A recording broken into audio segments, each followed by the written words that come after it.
Nongeye kubasuhuza rero tubakunzi ba Mwarimu Ben aho mugiye muherero so mpande zose z'isi zitandukanye. Nzi neza ko munarwa n'ibiganiro mba nabateguriye bya buri munsi 5 kuri 5. Naje rero umuhungu wanyu, umuhungu w'amahoro, umuhungu w'ibyishimo, uvuga ibitekerezo bya politike mye kandi yisanzuye atarya indimi n'iminwa kandi nta ruhande ndenda rumwe agira abogamiraho. Hanyuma rero abashyashya hano ni kwa Mwarimu Ben umuhungu w'amahoro, reka mbasabe mukore subscribe abumva bibakwiye, abumva babishaka.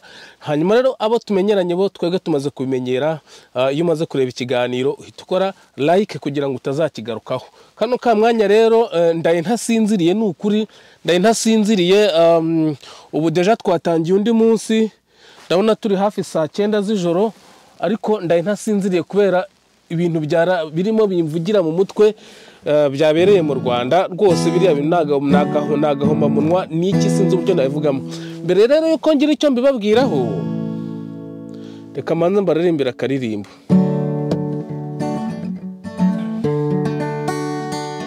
Umusore wamujyanye yari yambaye iki?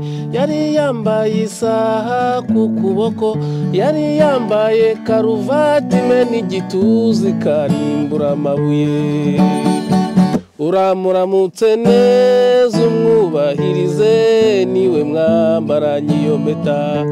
Vestina mwiza mwubahirize, niwe mwambaranye iyo mpeta. Idrissa wa umwubahirize, niwe mwambaranye iyo mpeta. Umusore wamujyanye yari yambaye iki? Yari yambaye isaha ku kuboko, yari yambaye ikote ry'umukara, yari yambaye karuvati meni igituzi karimbura amabuye. Uramuramutse neza umwubahirize, niwe mwambaranye iyo mpeta. Hanyuma rero reka mbashimire kandi mbahe ikaze. Maze iminsi nkora amashusho atagaragara neza, byari byarancanze impamvu, ariko nkeka nabikemuye ngayo nguko. Reka mbisegureho ababonaga bitameze neza, ubu ndizera byakize. Nari nabisetinze nabi, murabyizi namwe, bino bintu ntago biba binoroshye ngayo nguko. Hanyuma rero ndaye ntasinziriye kubera inkuru numvise noneho bihumira ku mirari. Reka nzangira icyo mvuga ndakibabwira mumaze kumva iki kintu. Theo wo ku kwezi yavuze, uriya Theo wo ku kwezi cyo yavuze cyaba ari ukuri cyaba ari ikinyoma, leta ihita igifata nk'ukuri. Ibyo niko bimeze, ni ihame ndamuzi n'abaranzi muzamubaze, ibyo ni ihame. Twagiye reka mbanze mbumvise icyo yavuze kuri buriya bukwe bw'abariya mana yanjye. Ndetse amakuru ahari nuko n'inzu baba ari inzu yarabagurije. Yego. Hanyuma rero iyo nzu yarabaguriye mu mujyi wa Kigali, hariya rwose zazimbiro hafi za Kimironko, n'ibindi byinshi yabakoreye. Yego. Ariko ngo agashyiraho igitugu Vestine ku buryo n'iby'umuziki n'iki byagoranaga. Yego. Urumva? Ndetse hari n'amakuru avuga ko n'urugero ry'umurenge ko iby'umurenge byabaye mu buryo abantu babonye amafoto bagatungurwa. Hakaba avuga ko babanje kuvugana bati ibi byose inzu turashyiraho vi tuvuye he umurenge. Muhite muhuzana ya message Ishimwe Vestine yiyandikiye agira ati ndambiwe guhindurwa igikoresho. Abanyarwanda bari kubisobanura nabi, bari kutradwiza nabi biriya bintu. Ntabwo ari ugukoreshwa. Gukoreshwa se ni shehe, ni boss we cyangwa ni umukoresha we? Oya, I don't want to be used. Ndambiwe gukoreshwa. Nibagiwe ntabwo ndi kwibuka neza uko yabyanditse muri message ye, ariko nicyo bisobanuye. Ngerewe reka mbabwire, ndebye imyaka 20 Ishimwe Vestine yashakiye. Siniriwe njya muri ntuza ngo ndebe Idrissa Jean-Luc, ntago nshaka kuvuga rya zina rye rindi sinarishobora. Nahise mbona ko buno bukwe bwari bufite umugambi mubisha, umugambi ukomeye wo gushaka icyo nakwita ibyangombwa uriya Idriss yashakaga Idriss se simbizi wo muri Burkina Faso yari afite umushinga w'igihe kirekire wo gushaka kwigira za Leta Zunze Ubumwe za Amerika cyangwa se Canada ndetse n'Ubwongereza cyangwa se n'ibihugu by'Iburayi, kuko kuva Burkina Faso uza mu Burayi na hehe bari abantu birabagora kuruta uko abanyarwanda biborohera, ndetse niyo bageze muri biriya bihugu kubakira biragorana cyane kuruta uko byorohera abanyarwanda. Uriya muhungu nari ngiye kwita ngo Umuburagasani yavugize gutya atekera umutwe umwana w'umunyarwandakazi ukirangiza kwiga utazi icyatsi n'ururo, gutandukanya icyatsi n'ururo. Abaramufatiranye basezerana mu ibanga ku giciro icyo ari cyo cyose yariyemeje ko bizamutwara, ariko agasezerana ku buryo bwemewe n'amategeko n'umunyarwandakazi kugira ngo abone ubwenegihugu bw'umunyarwanda, bizamworohere kwigira Leta Zunze Ubumwe za Amerika, Canada, Ubwongereza n'Iburayi. Ngiyo nta yindi mpamvu yatumye agurira nyina inzu. Ubwo ni ukuvuga ngo yatanze inkwano, mu nkwano yatanze harimo kuba yaraguriye nyirabukwe inzu, bikaba ngombwa ko namwimura. Murabyumva neza ibyo mbashaka kuvuga? Akemera kondisiyo zose bamuhaye ku giciro icyo ari cyo cyose kugira ngo abone ibipapuro byo mu Rwanda, abone uburenganzira busesuye nk'umushoramari, yibonere viza bimworoheye, yigendere, umwana wacu asigare yangara. Umwana wacu rero umunyarwandakazi namwe murabazi, bawuri abo bacanye ku maso, umwana w'umukobwa w'imyaka 20 w'umunyarwandakazi abafite imyaka nka 40 y'umuhungu. Ubwo rero muhitemo bari imyaka uriya muhungu afite, ubwo murahita mwumva imyaka Vestine yamurushaga, kuko abana rwose abanyarwandakazi bavukana umva icyo cyo barakivukana uzashakira ahandi, ariko ni ku isi yose. Nabonye n'intanga bwana bw'ubukobwa butoya baba bufite ubwenge kuruta abahungu. Hanyuma rero ngayo nguko umwana wacu ubwo abamwipakuruye gutya, niko kwandika iriya message ashaka ngo kuyisiba, ariko ayisiba byanze byarangiye, byamaze kugera mu itangazamakuru. Uriya mwana wacu urushako rwamubereye rubi, uretse ko nyine hari ibintu tubona tugaceceka tukavuga ngo tutajya mu mabanga y'ingo z'abantu cyangwa se mu mibanire y'umugore n'umugabo. Ariko uriya mwana urebye ukuntu yananutse agitwita, ukareba amagambo yavugaga, buriya utuntu duto nk'utwo ngutwo tukwereka umuntu ubabaye. Hahandi umuntu ashobora no kwiyahura tutabizi, ariko Imana ishimwe yamurinze, ntacyo ukibaye. Ishimwe Vestine ryamuruhuke, niba na ngombwa hari imiti igabanya guhangayika, igabanya ubwoba no guhangayika, nuko mu Rwanda itahaba, inaha twakayikoherereza numva ari ngombwa rwose. Nzakora ibishoboka byose, imiti irahari, icyo bita anxiety, irinda ubwoba, ikarinda guhangayika, ikaguha imisemburo yo kuzamura, yo kugira akanyamuneza. Iyo turayifite twebwe turayinywa. Urumva numva byakomeye, email yanjye irahari, n'abantu bose bazagire ngewe nzakora ibishoboka byose imiti zamugeraho. Hanyuma rero uyu muhungu Idrissa Jean-Luc na ryazina ryose ntazi wa muri Burkina Faso, waje mu Rwanda guteka imitwe yo gushaka ibyangombwa byo mu Rwanda kugira ngo abashe kwigendera bimworoheye. Iki kibazo Leta y'u Rwanda ikijyemo. Ntabwo dushaka abantu bazi iwacu kudusuzugurira iwacu, kutugira ibikoresho byabo mu nyungu zabo bwite, no kwishimisha no kutwishimishaho, ndavuga gutese, guhohotera abana bacu b'abakobwa, babashukisha imitungo kugira ngo bakunde bababyaze umusaruro w'inyungu zabo bwite y'ibyo bagamije mu mishinga yabo y'igihe kirekire. Nababwiye ko umushinga yari afite ari ukugira ngo abone ibyangombwa byo mu Rwanda bimworohere nk'umushoramari yigendere, agende nk'umunyarwanda ntagende nk'umuntu wo muri Burkina Faso. Murabyumva neza? Hanyuma rero bavandimwe, leta ikinjiremo iki kibazo, ibyo uyu muhungu byose yatanze ni inkwano. Umuco wacu w'iwacu mu Rwanda ni inkwano.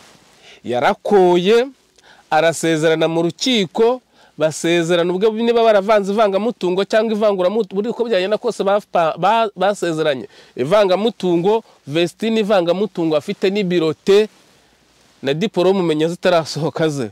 Imutungo afite ni birote n'amakayi bure yarayataye. Ngayo ngicyo umugabo azagabana na Vestine, ngicyo n'abandi mwese mwari mufite iyo gahunda yo gushaka utunyeshuri tukirangiza ibyo muzaza muronka. Hanyuma leta nisanga koko batari kubana, ntitegereze ari amategeko yo kuvuga ngo baramezi 12, umugabo bahita bamubwira, umva dufite Rwanda ya dufite uburyo bwose, bamuheriye ifite atahe ibyo yatanze byose, bagabana umutungo yasezeranye Vestine afite. Hanyuma ibyo yatanze byose abihanyira bukwe, ibyo ni inkwano ntibisubizwa. Hanyuma Vestine afate birote, afate diplome nimba yarasohotse, bagabana umutungo n'umugabo we. Hanyuma barebe n'ibyo umugabo yari afite uyu munsi nabyo bagabanyemo kabiri, bahe Vestine, umugabo azingata afata ibisigaye nawe atahe. Nicyo dushaka. Tureka abanyamahanga baza kudusuzugurira iwacu. Nubwo nanjye ndi mu mahanga, ngira uko nitwara nkirinda gusuzugura abo nsanze cyangwa kwisanga si ugusandagiza ibyo usanze. Nuvuga ngo nanjye abo nasanze ntabwo haraho nagomba kurenga. Urumva? Natwe rero leta y'u Rwanda mudufashe ndaye ntasinziriye mu nyumve. Idrissa Jean-Luc, umuhungu wo muri Burkina Faso, waje gutekera imitwe abakobwa bacu b'abanyarwandakazi, agahohotera umunyarwandakazi yitwaje imitungo afite no kumushukisha imitungo no gushukisha umuryango we imitungo. Leta ibyinjiremo bagabane nta kindi. Vestine umutungo afite nta wundi, uwo yari afite wa mbere yarawumuhaye, havuyemo umwana indirimo. Undi mutungo afite Vestine nta kindi ni birote. Hanyuma Idrissa imitungo ufite mu Rwanda, ubwo nawe baragabana uko basezeranye ivangamutungo, barongera bahite bagabana. Idrissa ahe kuri Vestine, hanyuma Idrissa leta imuhe Rwanda yayihuta atahe. N'abandi bari bafite iyo gahunda nkawe bibaha isomo. Reka mbanze ndirimba akaririmbo nze nanone.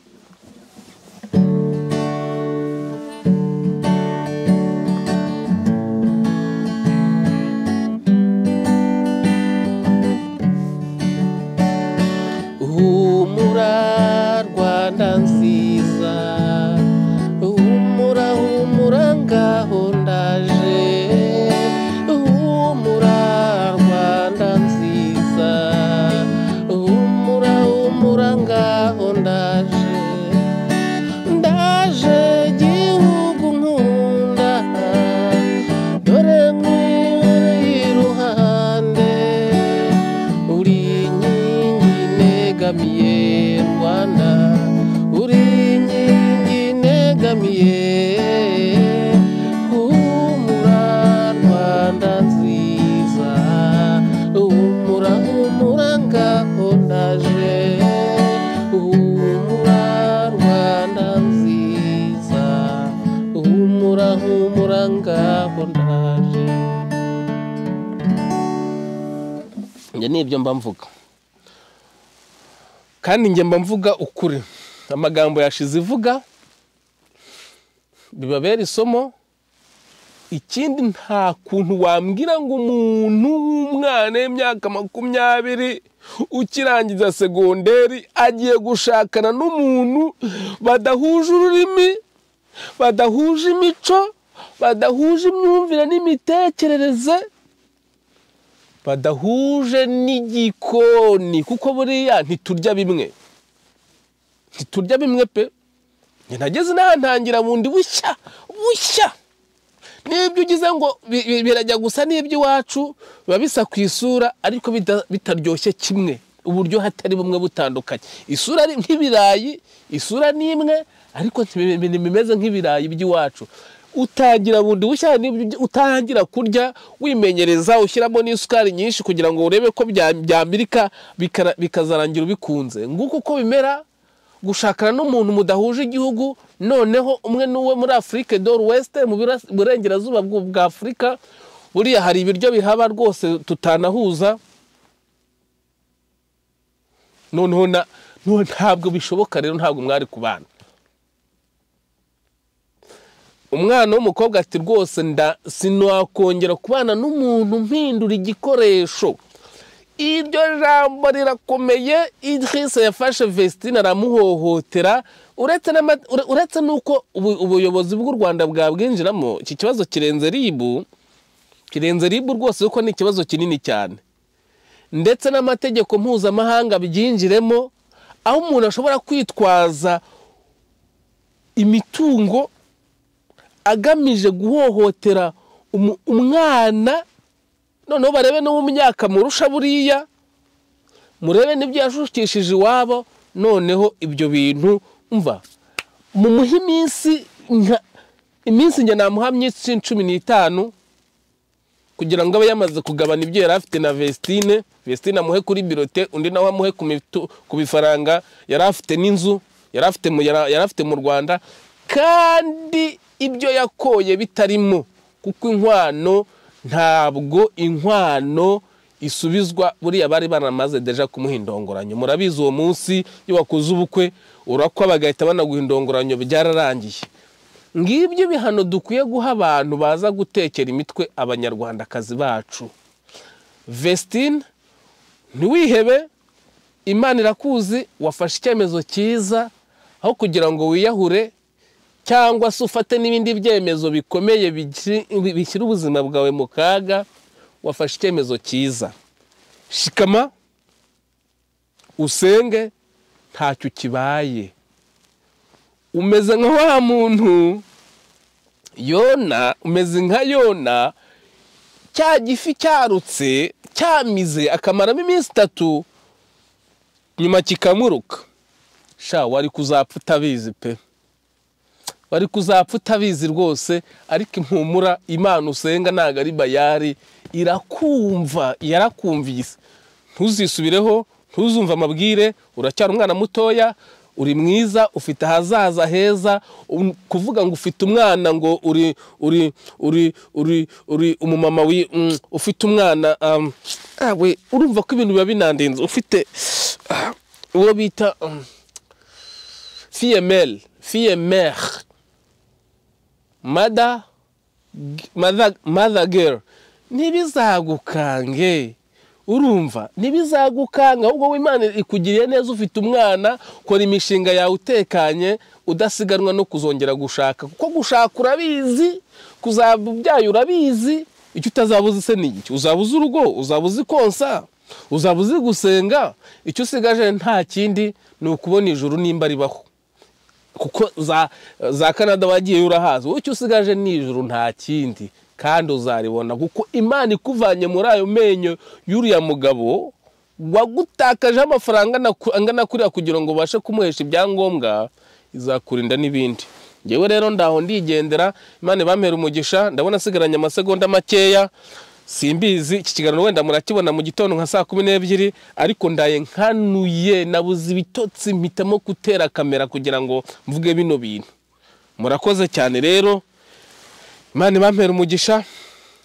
Abahasanzwe ni like nkuko bisanzwe, abahakikigera abashyashya ngewe uwemeyaze ngayo nguko, uwemeyaze uwemeyaze abashaka nibaze